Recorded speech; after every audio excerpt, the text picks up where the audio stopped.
Il est où le bébé? Il est où le bébé? Ah, il est là! Qui ne s'est jamais senti idiot en parlant comme ça devant un enfant? Mais je vous explique dans cette vidéo pourquoi c'est hyper important de parler avec ce ton un petit peu caricatural à un bébé qui découvre sa langue ou à un enfant qui découvre une nouvelle langue, une langue étrangère.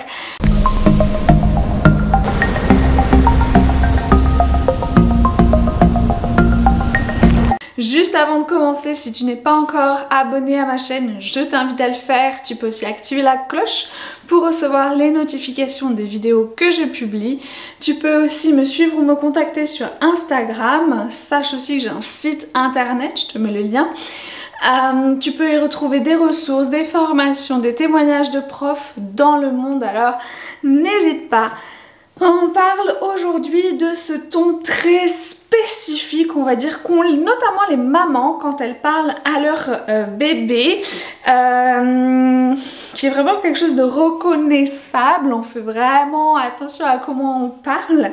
C'est le linguiste et psychologue cognitiviste canado-américain Steven Pinker qui a donné un nom à ce ton spécifique qu'on prend, et ça s'appelle le mamalé, en référence à la maman. Mais pour vous dire la vérité, ce n'est pas que les mamans qui parlent comme ça à leur bébé. Certes, elles le font naturellement, mais il y a d'autres gens, les papas, les tantes gaga, les grands-parents, mais aussi n'importe quel inconnu dans les transports en commun, par exemple. Vous avez déjà vu, par exemple, quelqu'un dans les transports parler un peu comme ça.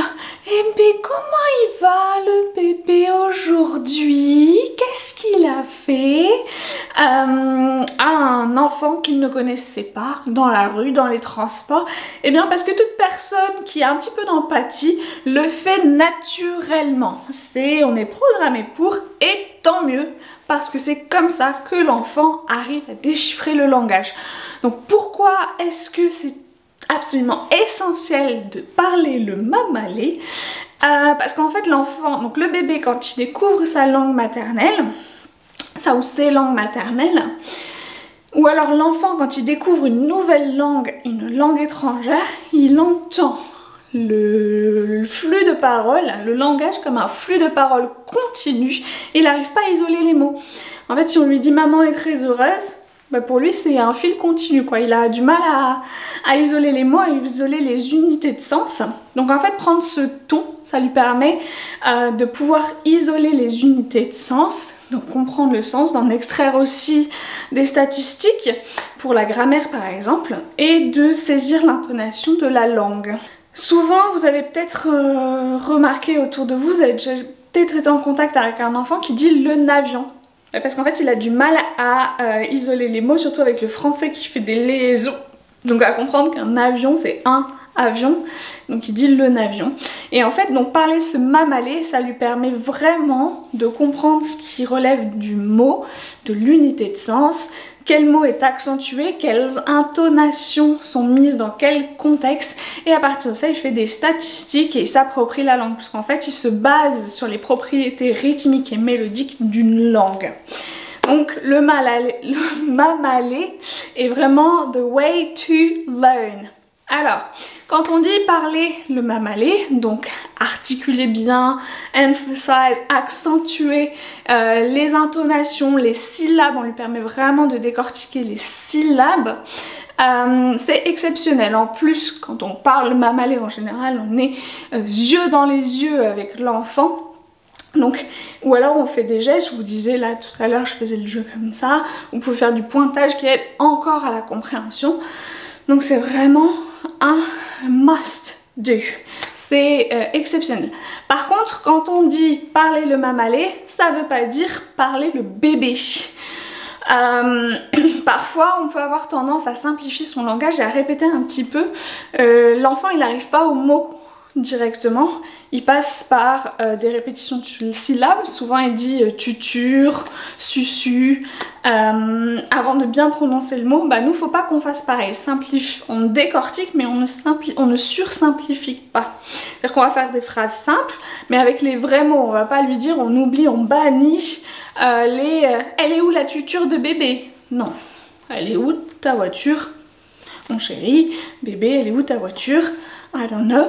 Mais on utilise des phrases simples pour pas que ce soit trop complexe dès le début, mais on parle en fait assez normalement en utilisant des mots précis. C'est-à-dire que si vous voulez lui dire, lui parler d'un poirier, parlez d'un poirier. Hein, ne généralisez pas, ne dites pas arbre pour vous dire c'est plus simple. Il faut vraiment qu'il ait le vocabulaire précis. Maintenant, ne cherchez pas non plus constamment à lui apprendre des nouveaux mots. Il faut que ça soit... Le langage doit rester naturel. Donc on utilise les bons mots, les mots précis, pas les simplifications, pas le parler bébé. Et on ne cherche pas non plus à toujours trop pousser.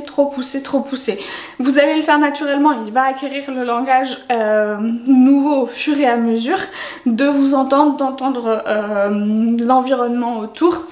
Pas besoin de chercher à absolument toujours pousser et en même temps pas sursimplifier. Donc le mamalé, on dit oui 100%, donc on accentue toutes les intonations, toutes les syllabes, on décortique, on découpe nos phrases, on regarde le bébé dans les yeux et on ne sursimplifie pas, que ce soit pour un bébé qui est en train d'acquérir le langage ou pour un enfant qui découvre une nouvelle langue. C'est vraiment quelque chose à faire. Si vous avez des retours, des commentaires, n'hésitez pas. Moi je vous dis merci et à bientôt.